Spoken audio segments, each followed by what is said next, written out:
Hey guys, welcome to the Liberal Hive Mind, a channel solely focused on exposing the abundant hypocrisy of the left. You know, we've reached a point where it's not just a theory anymore. It's not just a suspicion or a trend. It's a full-blown pattern of behavior. It's undeniable. It's unavoidable. I've been saying it for years. The left is the side of violence. That is no longer up for discussion. It is no longer up for debate. The last 5 years have essentially cemented that statement as fact. It's a factual, objective statement now. From the Black Lives Matter riots to the years of Antifa terror, and now, moving into this era of left-wing Tesla terrorism, the left has set it in stone. They have established themselves as the side of domestic terrorism, and nowadays it seems as though they're done pretending, they're done hiding. This is just who they are, and they're showing the entire world. And once again, we've got some more examples to prove it. Let me show you guys exactly what I mean by that, and let's first start off with the most viral clip. One of these Tesla terrorists very quickly fafoing in a one-on-one encounter with the notorious Danny Mullen. We got some stuff to get into, so let's roll the tape.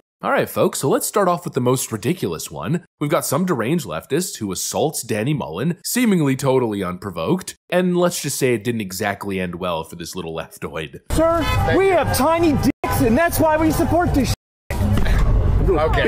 Later on, this guy would claim he only knocked my hat off, which is clearly not the case. I'm crawling all the data from my 8 years of YouTubing, my martial arts experience, trying to decide how to handle this thing artfully. Oh, wow, that's not okay.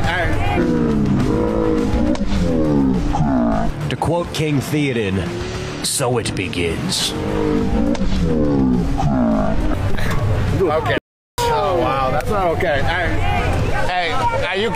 You assaulted him, man. We got that on camera.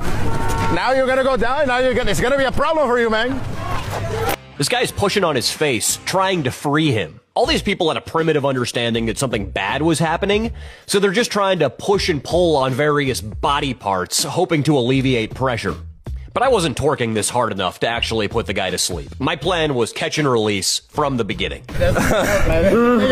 It's a classic case of play stupid games and win stupid prizes. Keep your hands to yourself. These people are completely deranged. They're emotionally and mentally unstable, and the one thing we keep on noticing, they are the first people to put their hands on someone. I mean, how many cases of this have we seen already? For years, the left has tried to convince us, they've tried to gaslight us into thinking that Trump supporters are, oh, these angry, violent terrorists that are terrorizing the Juicy Smolletts of the world. And their proof for that is usually a couple angry-looking photos of Trump supporters at MAGA rallies, and of course January 6th. But the reality is, the day-to-day reality is quite different. In almost every single one of these instances, and I've covered it for years on this channel, you got MAGA supporters, you got Trump people who just stand, always peacefully, and then you got the unhinged leftoids who are always on the attack. It's the same damn thing every time. Trump supporters simply exist, and then Antifa rolls in and starts attacking people, throwing bricks, burning cars, trying to steal people's hats, or punching people in the face because they wore a different hat, trying to steal people's signs, vandalize their property,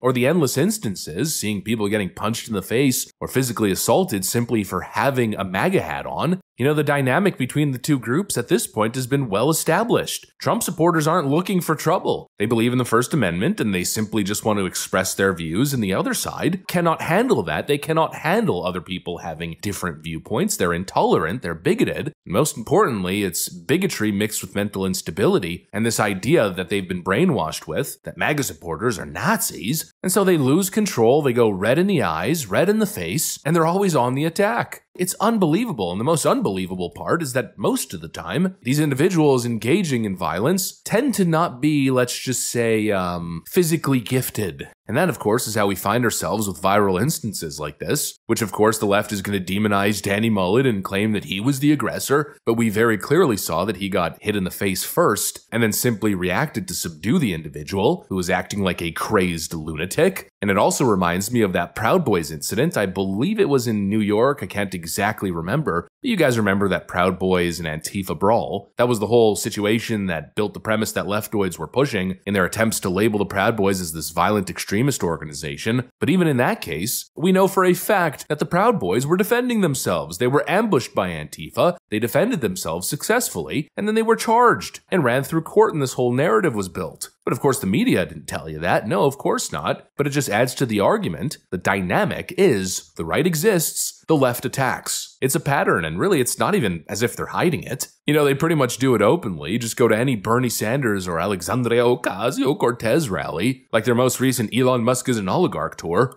Just take a look at this clip where some of those rally goers were interviewed. My sign says, if you want to know how fascism ends, ask Benito Mussolini. And they him, right? Yep, they feet from a lamppost. That's exactly what every fascist deserves. The only good fascist is a dead fascist. Now, are you calling for that to happen to our president right now? I believe that the minute that Donald Trump decided to start ignoring judicial orders, he gave up the right to be the rightful president of the United States. He's an enemy of the nation, and yes, I'd like to see him feet by a lamppost. Are you calling for his death? I am, yes. I believe it's time that the people straighten head off. So it says, "But Daddy, I love him," and it's a picture of Luigi Mangione. And he's the guy that shot the executive for the healthcare company, right?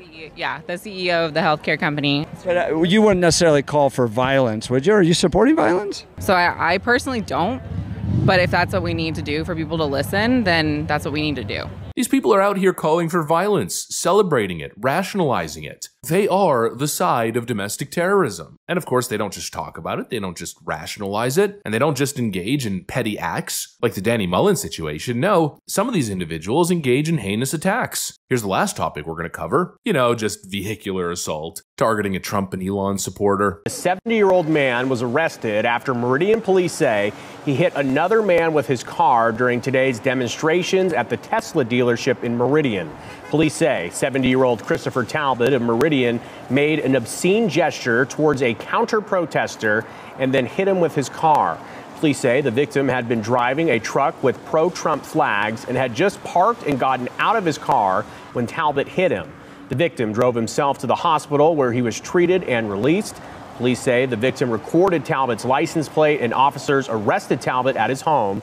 He was booked into the Ada County Jail on an aggravated battery charge. Yep. An Elon Musk and Trump supporter just got ran over in a parking lot by a leftist anti-Elon psychopath. Let me repeat that. He got ran over by a car because of his political views. And again, you can hear the crickets, right? Silence from the Democrats? No condemnations? No calls for peace? Absolutely nothing. No, probably behind the scenes, Tim Walz is celebrating it. You know, the same argument I always make. Imagine the roles were reversed. Imagine it happened the other way. It would be wall-to-wall non-stop coverage. Elon Musk and Donald Trump, incitement to violence, this, that, and the other. But here we have yet again another violent act of domestic terrorism, and nothing. You can hear the frickin' crickets. You know, again, I'm just going to sit here and call it what it is. Like I've been saying for years, the left has embraced political violence. They are the party of unhinged street thugs, Antifa lunatics, and assassination attempts. The party of punch-a-Nazi psychosis. They're like frickin' zombies who get red in the face, they get red, bloodshot eyes when they see a MAGA hat, when they hear something that they disagree with.